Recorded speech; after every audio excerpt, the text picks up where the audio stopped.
Take a nice deep breath. Yeah. Notice where you are.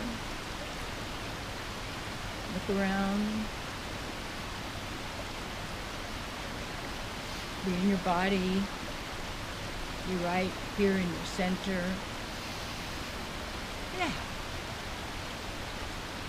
My topic, increase your pleasure.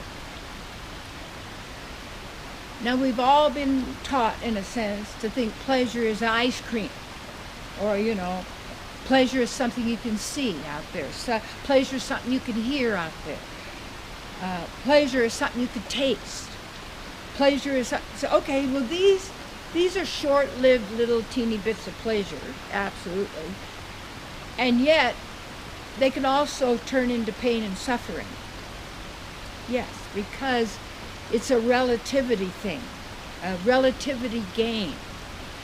For every positive, there's a negative, you see.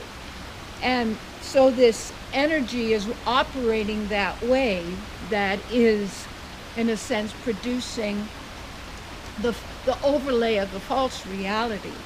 So that instead of perceiving from ourselves,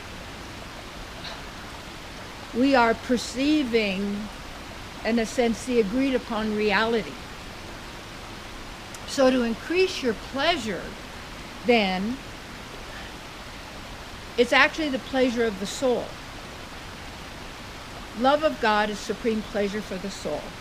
Now, I'm not talking about God out there, a psychopathic God, a God of some religion. No. I call my God, my beloved, my divine partner, male, female, two, one, sometimes mother, father, but I think of them more as my friends, my partners, my beloved, that I have a continual, loving, reciprocal relationship with, every moment, because I am now, and centered in my now, I am in conscious and experiencing my beloved. And that is the pleasure that we're really seeking, that without the slightest taste of misery. Now we're told, oh, you can't have that. We are so taught. And taught is almost like the word thought or toth. Yes. Taught with thoughts. And taught, like you're uptight, you see. We're taught. Uptight and with these thoughts and these beliefs.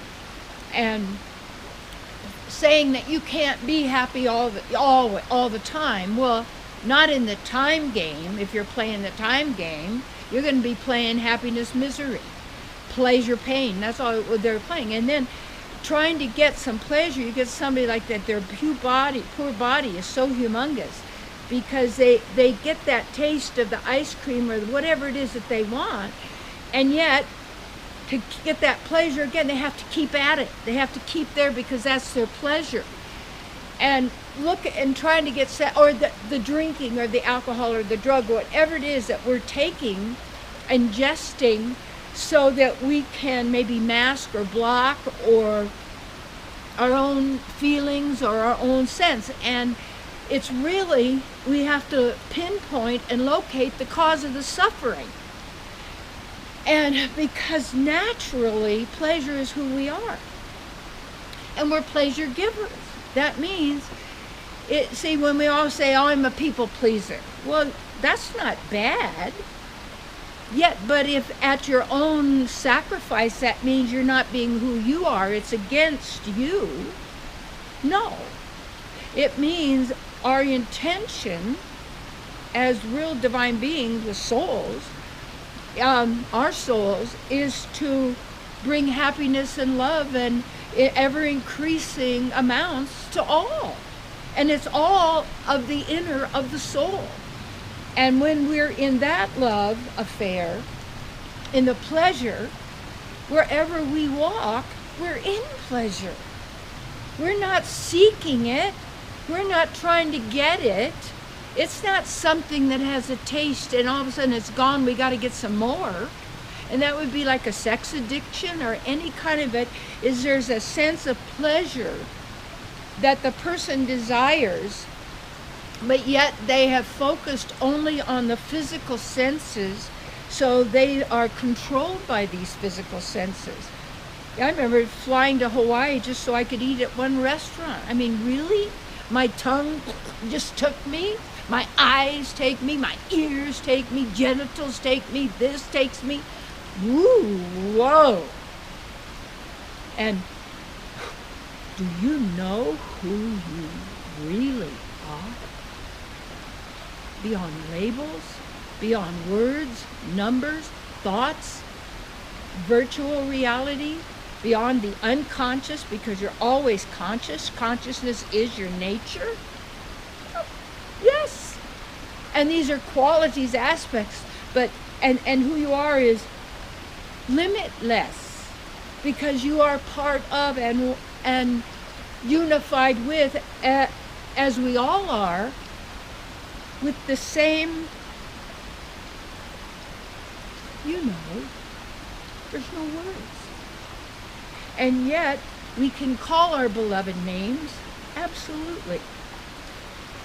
It's your relationship, and everybody has their own relationship with their own God in that sense. In some inconceivable way, you are the only child.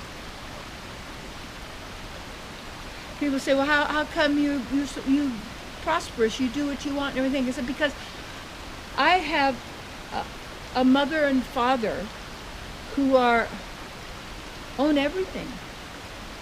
And they love me. And they give me all that I need and desire. Just like they do you. And yet what happens is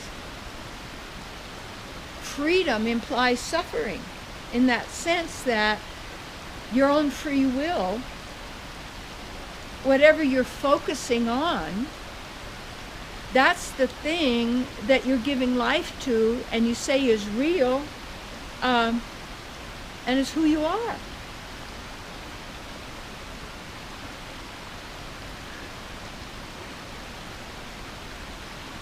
So just right where you are.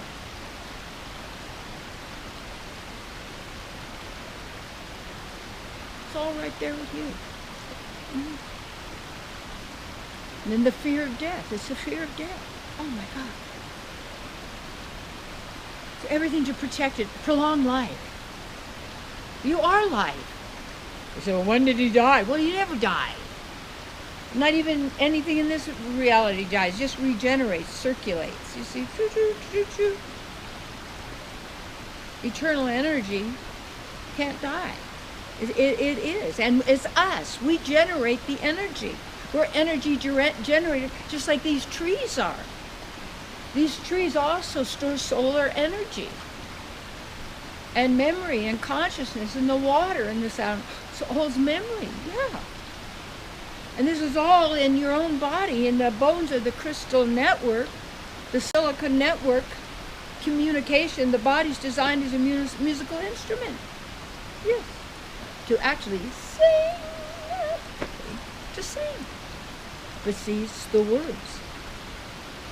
Those words, those thoughts are words. Words are sounds. Sounds are vibration. Vibrations are energy. Energy glows. Yeah.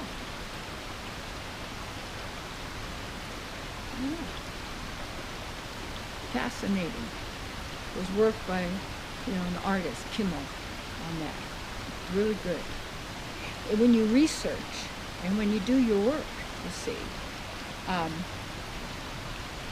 do it now. And you got to hold true to your center, beyond the fear of death, and let go of all worry. Worry makes it happen. Yeah. Rise above liking or disliking. Just notice. Stay in your center. and in the bliss zone, beyond the thinking. And that's what's important right now. Always, right now. You now. So in that, be how you choose. How would you feel if there was nothing to worry about ever again? How would you feel if you didn't need to plan your future? How would you feel if you knew you were loved, protected, maintained by our beloved? And then each one of us will be the beloved of the other, and of all the little animal creatures.